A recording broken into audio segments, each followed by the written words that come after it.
Australia में भी इस वक्त जो कैप का प्रोग्राम था उनका, स्टूडेंट्स को कैप करने का, उसका प्रोग्राम जो है ना बढ़ गया ऑस्ट्रेलिया में। पीटर डटन साहब जो कि बहुत बड़े जो है ना वो सपोर्टर थे इसके कैप के स्टूडेंट को कैप किया जाए, उन्होंने 360 जो है ना पलटा मारा एंड पर आके ना करते भी कुछ 30-40% जो है ना वीज़ा इशू शुरू हो गई थी, लेकिन फॉर द जेन्युइन स्टूडेंट्स, क्योंकि वो लो रिस्क हाई रिस्क वाला जो मिनिस्ट्रियल डायरेक्शन है वापस आ जाएगी और उसके मुताबिक फिर वही क्या होगा कि जो लेवल 1 की यूनिवर्सिटीज़ हैं उनको प्रायोरिटी मिलना स्टार्ट हो जाएगी, लेवल 3-4 को जो है ना वो कम प्रायोरिटी मिलेगी। तो मुझे लग रहा है कि अब जो है ना वो डिलेज आएंगे वीज़ाज़ के अंदर और रिफ्यूज़ल बढ़ जाएंगे और वहाँ से जो है ना वो सेनेट में अपनी लड़ाई लड़ते रहेंगे और जो कैप वाला काम है ना वो उधर ही ख़त्म हो जाएगा। यूनिवर्सिटीज़ जो है ना वो परेशान है कि भाई हमने करना क्या है, आखिर हमने जो हमें लिस्ट दी थी कि आप इतने बच्चे ले सकते हैं, इतने बच्चे ले सकते हैं। ये Feb March intake will be a risky intake. अगर आपके पास बहुत आउटस्टैंडिंग प्रोफाइल है, आउटस्टैंडिंग फाइनेंशियल्स हैं, आउटस्टैंडिंग हर चीज़ है, तो फिर जो है ना आप वो करें अप्लाई। जब तक हाउसिंग क्राइसिस ठीक नहीं होंगे ऑस्ट्रेलिया के अंदर, तब तक ये ऑस्ट्रेलिया इनके लिए बच्चों के लिए हालात ठीक नहीं होंगे, ये बात तो श्योर है। तो इस वक्त स्पाउस के साथ अप्लाई करना is a bit risky, I would से।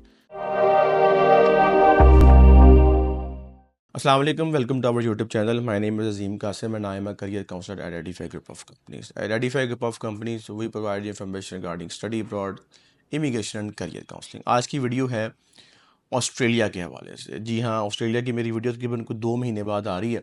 Since I came back from the Australia, उसके बाद मैंने कुछ 10-12 वीडियोज़ लगाई थी जो क्या वहाँ पे हालात चल रहे थे। उसके बाद हालात थोड़े से ज़रा नासाज हो गए ऑस्ट्रेलिया के, फिर मैंने थोड़ा सा यूके के उस वक्त इनटेक चल रहा था, फिर कनाडा के चल रहे थे, तो फिर मैंने कोई ऑस्ट्रेलिया पे ख़ास वीडियो नहीं बनाई। अभी कुछ ख़ास अपडेट्स आई हैं ऑस्ट्रेलिया से और मैं चाहता हूँ कि आपके साथ लाजमी शेयर करूँ, तो इस वीडियो को एंड तक देखिएगा लाजमी। आज हम डिस्कस करेंगे ऑस्ट्रेलिया में जो इस वक्त बिल पेश हुआ था स्टूडेंट्स को कैप करने का, उसकी टाएं फिश हो गई है। वो क्या कहते हैं हमारे जो एक पॉलिटिशियन है पाकिस्तान में, शेर अफजल मुनव्वर साहब, प्रोग्राम तो बढ़ गया। तो ऑस्ट्रेलिया में भी इस वक्त जो कैप का प्रोग्राम था उनका, स्टूडेंट्स को कैप करने का, उसका प्रोग्राम जो है ना बढ़ गया ऑस्ट्रेलिया में और जो मिनिस्ट्रियल डायरेक्शन है उसको रिज्यूम करने लगे हैं। तो देखते हैं क्या इफ़ेक्ट होगा इसका और क्या आपके लिए बेनिफिट है कि नहीं है।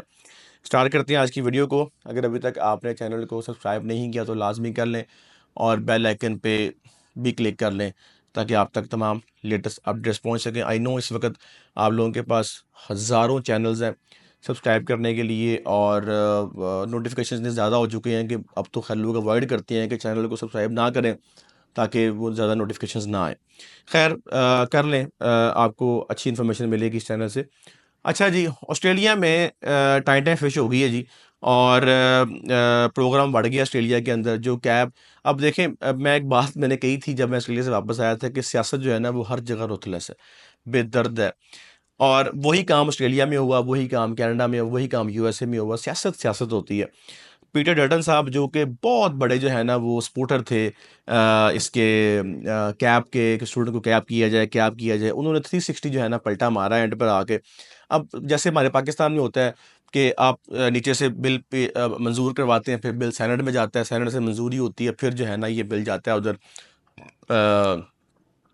पास होगा और वो जो है ना आपकी डायरेक्शन बन जाएगी। तो अब पीटर डल्टन ने क्या किया है, उन्होंने इनको क्या कह के जो है ना वो कि मैं ये ऐसा होना चाहिए, बच्चों को कैप करें, हाउसिंग क्राइसिस है, और इनसे बिल पेश करवा लिया और उसकी हमायत करते रहे। और जैसे बिल वो सेनेट में आया, वहाँ पे कोalition गवर्नमेंट ने कहा कि हमने भाई कोई वोट नहीं देना उसका। पीटर डल्टन साहब जो है ना वो उसको लीड कर रहे हैं।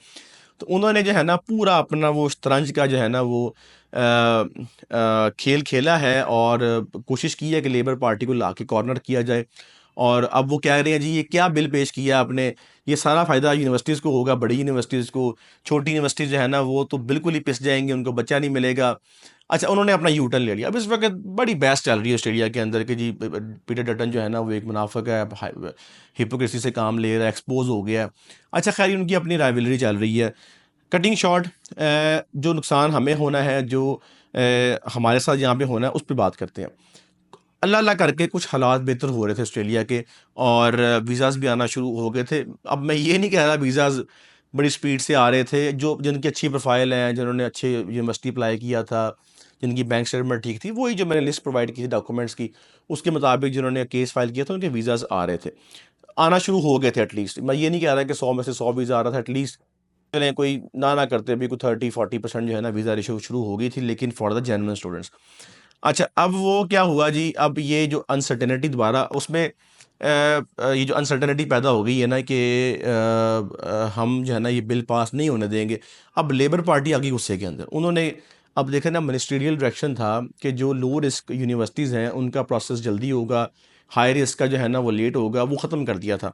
अब सुनने में ये आ रहा है कि वो मिनिस्ट्रियल जो डायरेक्शन है उसको वापस जो है ना रिज्यूम करें, क्योंकि वो जो पावर है वो गवर्नमेंट के हाथ में है, जो बिल पास होने की ये पावर है वो चली गई है कोलिशन गवर्नमेंट के हाथ में, सेनेट के हाथ में चली गई है। तो वो वहाँ से उसको अब करेंगे, प्रेस करेंगे कि भाई हमने नहीं बिल पास होने देना। यहाँ से ये क्या करेंगे, अब जो गवर्नमेंट है उसने तो बिल पेश किया हुआ है, वो तो अपने स्टांस से नहीं हिल सकती कि भाई हमसे गलती हो गई थी, उसने तो पूरी चाल खेली अपनी। अब वो क्या करेगी, वो दोबारा मिनिस्ट्रियल फॉर्म को जो है ना रिज्यूम करेगी और एकदम से जो है ना दोबारा फिर वीज़ा इशू जो है ना वो कम हो जाएगी, क्योंकि वो लो रिस्क हाई रिस्क वाला जो मिनिस्ट्रियल डायरेक्शन है वापस आ जाएगी। और उसके मुताबिक फिर वही क्या होगा कि जो लेवल 1 की यूनिवर्सिटीज़ हैं उनको प्रायोरिटी मिलना स्टार्ट हो जाएगी, लेवल 3-4 को जो है ना वो कम प्रायोरिटी मिलेगी। अब इस सारे सिनेरियो में होना क्या है, जो इमिग्रेशन ऑफिसर्स हैं, जो वीज़ा ऑफिसर्स हैं ना, वो इस वक्त ना चिल बैठे हुए गोल्फ खेल रहे हैं।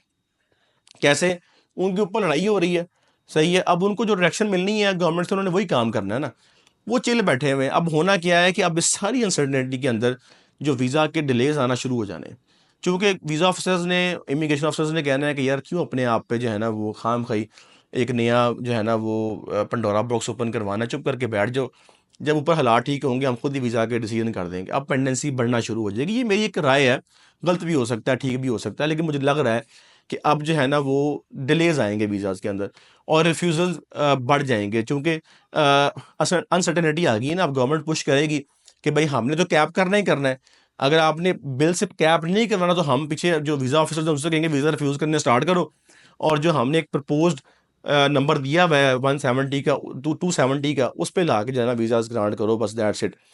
और वहाँ से जो है ना वो सेनेट में अपनी लड़ाई लड़ते रहेंगे और जो कैप वाला काम है ना वो उधर ही ख़त्म हो जाएगा।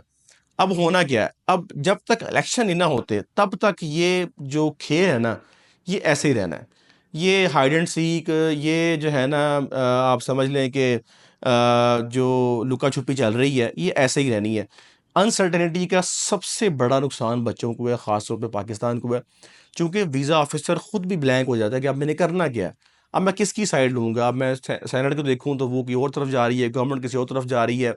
यहाँ से मुझे यूनिवर्सिटीज़ जो है ना वो परेशान है कि भाई हमने करना क्या है आखिर, हमने जो हमें लिस्ट दी थी कि ये आप इतने बच्चे ले सकते हैं, इतने बच्चे ले सकते हैं, अब हमने उतने बच्चे लेने हैं, ये अब हमने क्या करना है। तो इस सारे सिनेरियो में एक बार फिर से जो है ना वो नुकसान बच्चों का होने वाला है, और थोड़े से जो है ना हालात मज़ीद अभी टाइट होंगे ऑस्ट्रेलिया के। ये जो अभी अपकमिंग जो है ना फ़ेब और मार्च एंड टेक, सुनने में आया था कि 2-3 यूनिवर्सिटीज़ ने और अभी रिक्रूटमेंट बंद कर दी है पाकिस्तान से, और 2-3 यूनिवर्सिटी जो है ना वो रिक्रूटमेंट कर भी रही हैं। मैं अगर अपनी भी बात करूँ तो हमारी भी जो पैनल यूनिवर्सिटीज़ हैं उसमें से तकरीबन कोई 70% इस वक्त नहीं ले रही बच्चों को, 30% जो है ना बच्चों को ले रही हैं, with very limited number of students applications और विद प्रॉपर जो है ना वो डॉक्यूमेंट्स के साथ। अब होना क्या आगे, होना ये है कि अब आपको थोड़ा सा वेट करना पड़ेगा इलेक्शन का। ये Feb March intake will be a risky intake. अगर आपके पास बहुत आउटस्टैंडिंग प्रोफाइल है, आउटस्टैंडिंग फाइनेंशियल्स हैं, आउटस्टैंडिंग हर चीज़ है, तो फिर जो है ना आप वो करें अप्लाई, अदरवाइज़ ये इनटेक मिस करवाएं। Wait for the next intake, क्या हालात होते हैं आफ्टर इलेक्शन। इलेक्शन के बाद जो है चीज़ें क्लियर होंगी, क्योंकि सेनेट में इस वक्त मेजोरिटी जो है ना वो लेबर पार्टी की नहीं है। अभी इलेक्शन में क्या होता है, लेबर पार्टी के पास कितने सीट्स आती हैं, लेबर पार्टी दोबारा गवर्नमेंट बनाती है कि नहीं बनाती, और दोबारा ये भी हो सकता है कि ये एक चाल हो लेबर पार्टी की कि भाई हम यहाँ से बिल पेश करेंगे, वहाँ से वो रिजेक्ट करेंगे, और फिर हम इलेक्शन के और इनको गंदा करेंगे पार्टी को, जो उनकी दूसरी कंजर्वेटिव पार्टी है, और हम जो है ना अपने वोट निकाल लेंगे, दोबारा गवर्नमेंट में आएंगे, दोबारा फिर से हालात ठीक कर देंगे, क्योंकि हाउसिंग क्राइसिस वहाँ पर इस वक्त है और हाउसिंग के ऊपर काम हो रहा है। डर्टन साहब कहते हैं, अब डर्टन साहब की अगर वैसे अगर हम देखें, उनकी जो एनालॉजी है, उनका जो एक स्टांस है, वो हाईली अगेंस्ट इमिग्रेंट्स है, लेकिन ये वाला जो उसने स्टेप लिया है कि मैं नहीं वोट डालता कैब करने का स्टूडेंट्स को, ये आउट ऑफ बॉक्स है, ये वो आउट ऑफ सिलेबस है। मुझे नहीं समझ आई उसने क्या सोच के किया है, उनके पॉलिटिकल कोई मूव होंगे। अच्छा, अब वेट करें इलेक्शन का और वेट करें कि अगर जो भी पार्टी गवर्नमेंट बनाती है, या तो लेबर पार्टी या जो भी पार्टी बनाती है गवर्नमेंट, उनकी पॉलिसीज़ क्या आती हैं। जब तक हाउसिंग क्राइसिस ठीक नहीं होंगे ऑस्ट्रेलिया के अंदर, तब तक ये ऑस्ट्रेलिया, इनके लिए, बच्चों के लिए हालात ठीक नहीं होंगे, ये बात तो श्योर है। दूसरा, बहुत सारे बच्चे कहते हैं जी हमें विद स्पाउस भेज दें आप ऑस्ट्रेलिया के अंदर, तो इस वक्त स्पाउस के साथ अप्लाई करने वाला सीन बड़ा मुश्किल है। उसकी वजह ये है, इस वक्त वहाँ पे सवीर हाउसिंग क्राइसिस है, और अगर आप हाउसिंग क्राइसिस के अंदर मेन बच्चों को वीज़ा नहीं दे रहे, तो आपको वीज़ा कैसे ग्रांट करेंगे वो। तो इस वक्त स्पाउस के साथ अप्लाई करना is a bit risky, I would से। तो स्पाउस के साथ ना अप्लाई करें अनलेस आपके पास पीएचडी का ऑफर है या एमआरएस का प्रोग्राम है, उसमें अप्लाई कर लें अगर आपके पास डॉक्यूमेंटेशन कंप्लीट है। अदरवाइज यूजी पीजी के ऊपर बिल्कुल भी रिस्क लेने की ज़रूरत नहीं है। और एमआरएस में, पीएचडी में, it is not a piece of cake कि आप कहें जी अच्छा अच्छा ठीक है जी पीएचडी अप्लाई कर दें, मेरा ऐसे नहीं होगा। उसके लिए बहुत सारी जो है ना वो आपको रिसर्च प्रपोजल और बहुत कुछ चाहिए। वीडियो बनाने का मकसद ये था कि इस वक्त जो हालात हैं ऑस्ट्रेलिया के, उसमें थोड़ी सी अनसर्टेनिटी दोबारा फिर आएगी एक बार। और जो पाकिस्तान में हो रहा है इस वक्त, सियासी जो सारा मंजरनामा है गवर्नमेंट का चल रहा जुडिशरी के साथ और इस्टेब्लिशमेंट के साथ, इस वक्त वही जो है ना वो ऑस्ट्रेलिया में चल रहा है। अब वहाँ पे ज़रा थोड़े से डिफरेंट मोटिव्स हैं, यहाँ पे डिफरेंट मोटिव्स हैं, लेकिन सीन वही, अगर आप देखें ना बैठ के सियासत, तो वही चल रही है। तो फेब इनटेक के लिए या मार्च इनटेक के लिए अगर आप अप्लाई करना चाहते हैं तो डेफिनेटली करें, but with proper documentation, with proper gap बिल्कुल भी ना हो, with proper financials, with proper bank statement and with proper everything. अगर आपका बहन भाई कोई ऑलरेडी यूएस ऑस्ट्रेलिया में है, तो ये वाली इंक्वायरी बहुत ज़्यादा आती है। अगर आपका बहन भाई को ऑस्ट्रेलिया में है तो थोड़ा सा अवॉइड करें ऑस्ट्रेलिया को।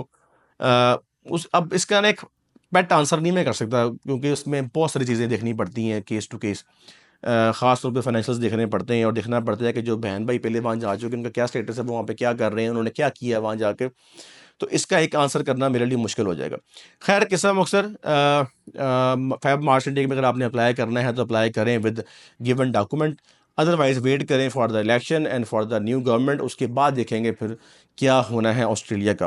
वीडियो देखने का बहुत शुक्रिया। अपने दोस्तों के साथ कर दें शेयर, और चैनल को सब्सक्राइब।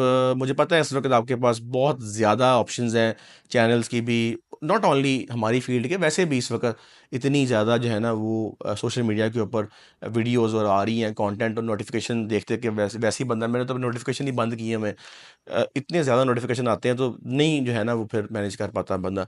लेकिन फिर भी अगर आपको चैनल अच्छा लगता है तो उसको सब्सक्राइब लाजमी कीजिएगा, और अपने दोस्तों के साथ भी शेयर कीजिएगा। Thank you so much.